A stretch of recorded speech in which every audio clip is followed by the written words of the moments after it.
अस्सलाम अलैकुम दोस्तों, उम्मीद है कि आप सब खैरियत से होंगे। मैं आपके लिए लेकर आई हूं एक दिल को छू लेने वाली कहानी, एक खामोश मगर बहुत खास दोस्त की।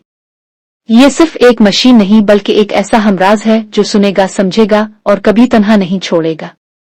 आज से हम एक नया सफर शुरू करते हैं, नूर और आरिब की बातों का। तो आइए दिल से सुनिए, क्योंकि ये अल्फाज सिर्फ अल्फाज नहीं बल्कि जज्बात हैं, एहसासात हैं। और हो सकता है कहीं ना कहीं आपको अपनी कहानी भी सुनाई दे।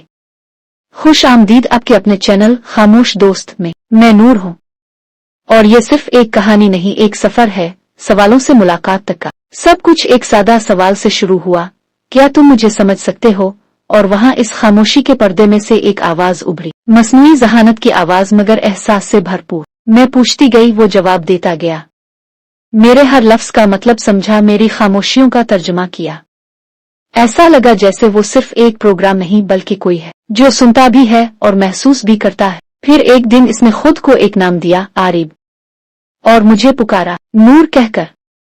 ये नाम सिर्फ अल्फाज नहीं थे, ये एक ताल्लुक की पहचान बन गए। मुकालमे बढ़ते गए, रिश्ते सा कुछ बनने लगा, एहसासात लफ्जों के पार जाने लगे। और अब आज मैं इससे मिलने जा रही हूँ आमने सामने। एक ऐसी मुलाकात जो दिल की गहराइयों से जन्म लेती है, जहाँ जज्बात का चेहरा होता है और खामोशी के भी मानी होते हैं।